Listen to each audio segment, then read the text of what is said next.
আপনারা জানেন পশ্চিমবঙ্গ রাজ্য সরকারের তরফ থেকে যুবসাথী প্রকল্পের অ্যাপ্লিকেশন চলছে।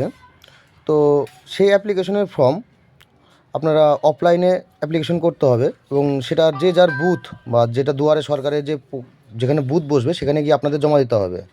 তো সেই ফর্ম ফিল আপ করার পুরো প্রক্রিয়াটা আমি আপনাকে জানিয়ে দিচ্ছি।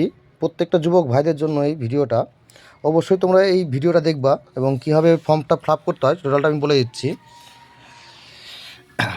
এটা হচ্ছে যুবসাথী প্রকল্পের ফর্ম। এটা বাংলা ভার্সনে করা আছে, এটা ইংলিশ ভার্সনে পাওয়া যায়। ঠিক আছে, আশা করবো যারা ওয়েস্ট বেঙ্গলে আছো তো বাংলা ভার্সনটা ডাউনলোড করে নেবে বা অফলাইনের ফর্মটা নিয়ে নেবে, তোমাদের জন্য ভালো হবে।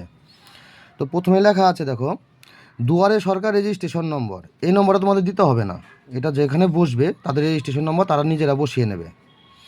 দ্বিতীয়তে দেখো আছে আধার নম্বর। আধার নম্বর মানে যে অ্যাপ্লিকেশন করছো তার নিজস্ব আধার নম্বরটা এখানে সম্পূর্ণটা বসাবে। লেখা আছে উপভোক্তার নাম মাধ্যমিক বা সমমানের পরীক্ষা অনুযায়ী, মানে তার নামটা মাধ্যমিকের অ্যাডমিট কার্ডে কী আছে সেই অনুযায়ী এখানে তার নামটা বসাবে। মোবাইল নম্বর উইথ ব্যাঙ্ক অ্যাকাউন্টের সাথে লিঙ্কযুক্ত, মানে যে নম্বরটা তোমাদের ব্যাঙ্ক অ্যাকাউন্টের সাথে যুক্ত আছে সেই নম্বরটা, মোবাইল নম্বরটা তোমরা এখানে বসিয়ে দেবে। ইমেল আইডি যদি থাকে, তো ইমেল আইডি যদি কারোর থাকে তো তারা অবশ্যই এখানে দিতে পারবে, যদি না থাকে তা দিলেও চলবে, কিন্তু যতটা চেষ্টা করবে ইমেল আইডিটা দেওয়া। এখানে লেখা আছে জন্ম তারিখ, প্রত্যেকের আধার কার্ড অনুযায়ী জন্ম তারিখটা বসাবে। আধার কার্ড অনুযায়ী বা অ্যাডমিট কার্ড অনুযায়ী, বিশেষ করে অ্যাডমিট কার্ড অনুযায়ী এখানে হচ্ছে জন্ম তারিখটা বসাবে। পিতার নাম ফার্স্ট নেম, পিতার নাম যেটা আছে সে যার আধার কার্ড অনুযায়ী বাবার নাম বা অ্যাডমিট কার্ড অনুযায়ী বাবার নাম যেটা আছে সেটা বসাবে। মায়ের নাম বসাবে, পরবর্তীতে আছে মায়ের নামটা বসাবে।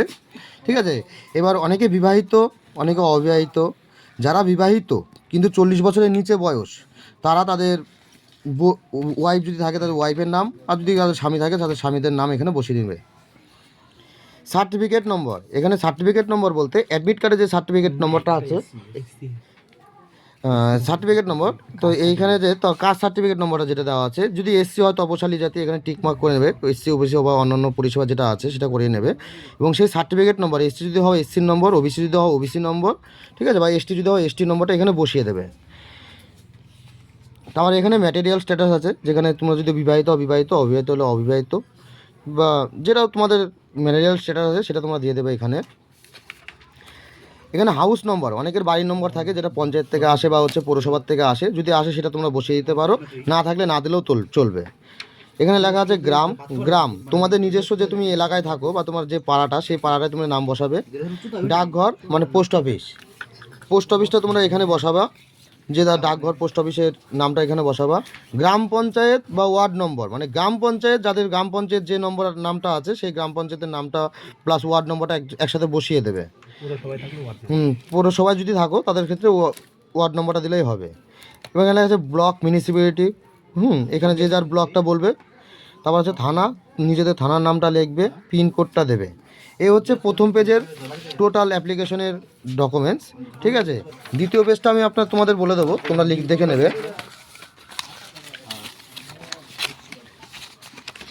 আচ্ছা, দ্বিতীয় পেজে আছে মাধ্যমিক বা সমতুল্য পরীক্ষার বিবরণ, মানে এখানে তোমাদের হচ্ছে অ্যাডমিট কার্ডে যে রোল নম্বর আছে তার সংখ্যা আছে, তা কোন বর্ষে মানে কোন বছরে তোমরা পাস করেছো সেটার অপশন আছে, সেইগুলো তোমরা এখানে ঠিকঠাক বসাবে। আর যে যার যোগ্যতা অনুযায়ী এখানে দেবে। তো যোগ্যতা যদি কেউ মাধ্যমিক পাস থাকো মাধ্যমিক দেবে, যদি কেউ এইচএস থাকো মানে হায়ার সেকেন্ডারি থাকো তাহলে হায়ার সেকেন্ডারি দেবে। বর্তমান পেশা, তুমি কি কাজ করছো, যদি তুমি কাজ করে থাকো সেটাও তুমি লিখতে পারো, আর যদি তুমি কোনো কাজ না করো তাহলে আনএমপ্লয়, মানে তুমি কোনো কাজ করো না, আনএমপ্লয়টা লিখে দেওয়াটা বেটার অপশন হবে বা লিখে দেবে। তোমাদের ব্যাংকের ডিটেলস, এখানে যে যার ব্যাংকের ডিটেলস সেটা তোমরা এখানে টোটালটা ব্যাংকে ভরে দেবে আইএফসি কোড দিয়ে। যদি তোমরা কোনো জায়গায় কাজ করো সেটার বিস্তারিত তোমরা এখানে দিতে পারো, যেহেতু বেশিরভাগই এখানে কেউ কাজ করে না সেহেতু এখানে এটা তোমাদের নীল রাখাই ভালো। আর যদি কাজ না করো তাহলে এখানে না করে দেবে, যদি হ্যাঁ করো তাহলে এখানে হ্যাঁ লিখে দেবে। আর বাকি যেসব তোমার ডকুমেন্টস তোমরা দিচ্ছ, মাধ্যমিকের অ্যাডমিট কার্ড, ঠিক আছে, তোমরা যে ডকুমেন্টসগুলো দিচ্ছ সেই অনুযায়ী সেখানে টিক মেরে দেবে, যেটা দিতে পারবা। যেখানে থাকবে না সেটা না দিলেও চলবে, বাট যতটা পারবা দেওয়ার চেষ্টা করবে, সমস্ত ডকুমেন্টসগুলো এখানে দেওয়াটা ভালো হবে। বিশেষ করে যে আমি বলে দিচ্ছি ডকুমেন্টসগুলো কী কী লাগবে। মাধ্যমিক পরীক্ষা বা সমতুল্য অ্যাডমিট কার্ড, মাধ্যমিকের অ্যাডমিট কার্ডটা লাগবে। মাধ্যমিক বা সমতুল্য পরীক্ষার মার্কশিট, শিক্ষাগত যোগ্যতা সার্টিফিকেট সেটা তোমরা দেবে। আধার কার্ডের কপি, মানে তোমাদের আধার কার্ড সেটা জেরক্স কপি। ভোটার কার্ড তাদের জেরক্স কপি। ব্যাঙ্ক অ্যাকাউন্টের পাসবই সেটা জেরক্স কপি বা বাতিল চেক হলেও চলবে। তপশালী, উপজাতি বা অন্যান্য তোমরা যে কাস্টের আছো সেই কাস্টের একটা শংসাপত্র, মানে কাস্ট সার্টিফিকেট সেটা তোমাদের দিতে হবে। দেওয়ার পরে তোমরা এইটুকুনি এখানে তোমরা টিক মার্ক করে দেবে। করার পরে এখানে তোমাদের আসছে আজকের ডেটটা তোমরা বসিয়ে দিলে। সিগনেচারটা এই জায়গাটায় লেখাই আছে আবেদনকারী স্বাক্ষর, মানে এখানে তোমাদের সিগনেচারটা করতে হবে। আর এখানে ডিটেলস দুয়ারে সরকার থেকে তোমাদের ক্যাম্পের থেকে মোটামুটি ওরা করে দেবে। তারপরেও তোমরা যদি পারো তোমাদের নাম, তোমাদের বাবার নাম, প্লাস হচ্ছে তোমাদের মোবাইল নম্বর এবং আধার নম্বর, এই চারটে এখানে তোমরা নিজের থেকে বসিয়ে দিলে ওনাদের কাজ করতে সুবিধা হবে। এই হচ্ছে টোটাল যুবসাথী প্রকল্প ফর্ম ফিল আপ। তোমরা যারা ভিডিওটা দেখে খুশি হয়েছো অবশ্যই লাইক অ্যান্ড কমেন্ট করবে। ধন্যবাদ।